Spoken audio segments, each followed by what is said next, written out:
A top Pentagon official predicting Iran could acquire a nuclear bomb in just 12 days.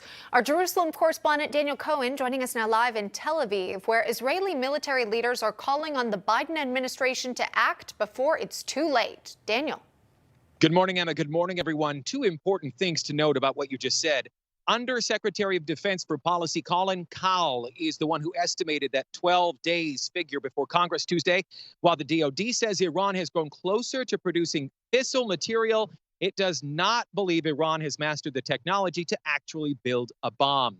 The disturbing news, though, coming as the UN nuclear watchdog says it detected uranium last week in Iran enriched to almost 84%. Now, that's just shy of the 90% needed to produce a crude nuclear weapon. Prime Minister Netanyahu and Israel's top military leaders have been asking the Biden administration publicly to put together a credible military threat and be willing to act on it if necessary. Here's pro-Israel activist and former director of Iranian Americans for Liberty, Brian Leib.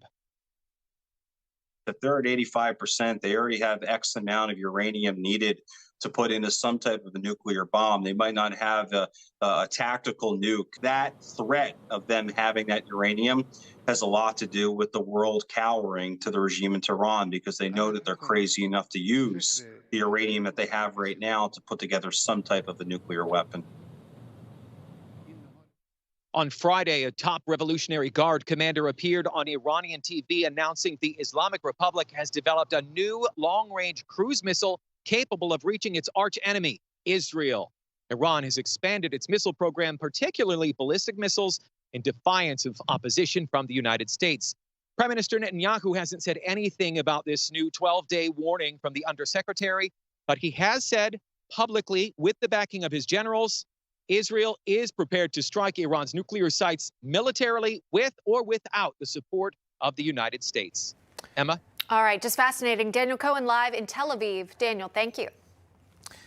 Staying on that topic, Walid Phares is coming in. He's a former foreign policy advisor with the Trump campaign, and Blaine Holt is a retired U.S. Air Force Brigadier General. Thank you both for coming on. We appreciate the time here. Walid, if I could start with you on this. Okay, so there's a U.S. official that's saying Iran could produce nuclear materials needed in about 12 days.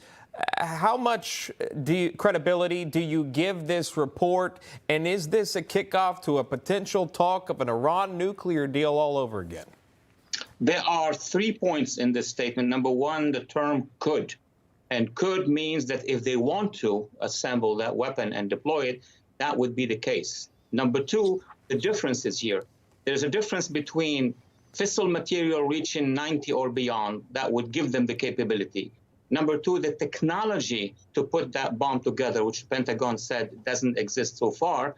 And three, the decision by Grand Ayatollah Khamenei to actually deploy it. All these three things have several calculations. Having said that, yes, Iran is determined, the regime is determined to acquire and deploy. My only question here that I have been raising for a while, putting in my book, is that will the first nuke that Iran may deploy be made by the Iranians, or actually sent by their allies, and it could be a tactical nuke. And all indicates that the allies are firmly behind Iran. So this could be another scenario.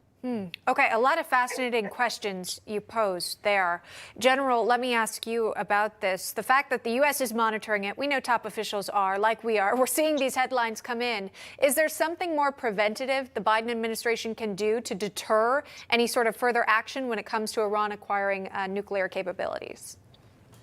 Well, Emma, this is a great question. And what I'm really worried about is that the Biden administration has projected so much weakness on the world stage over the past 2 years that they're essentially encouraging Iran in their strategic intent to acquire and deploy a nuclear weapon.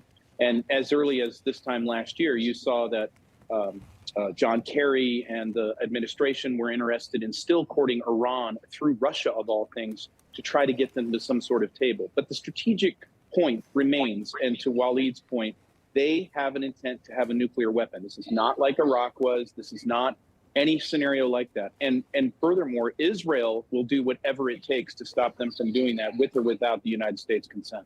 Yeah, again, we've heard that from that report that Israel could take that action and is ready to take that action should they need to.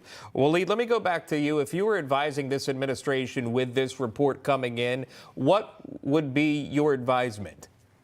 Here's the problem and here's the advice. The problem is that the Iranian regime knows exactly where the administration is going. Why? Because they are being engaged by the negotiators on the Iran deal. So they are being told that if you do this, we do that. So their sense is that the United States under this administration is not really determined, as the general said, to go after that program, is not even determined to stop, to freeze, or to cut the negotiations about the Iran deal. The first message should be from Washington under the Biden administration, backed by the U.S. Congress to create a unity here, is to tell the Iranians we're stopping everything. We're preparing, we are trying to deterring you. If we do this, then the Iranians understand we're not joking here. We're not negotiating for some sort of financial deal at this point in time. All right. Very interesting insight. Gentlemen, thank you both for coming on. Walid Phares and General Blaine Holt, thank you. Great to be with you. Thank you. Thank you.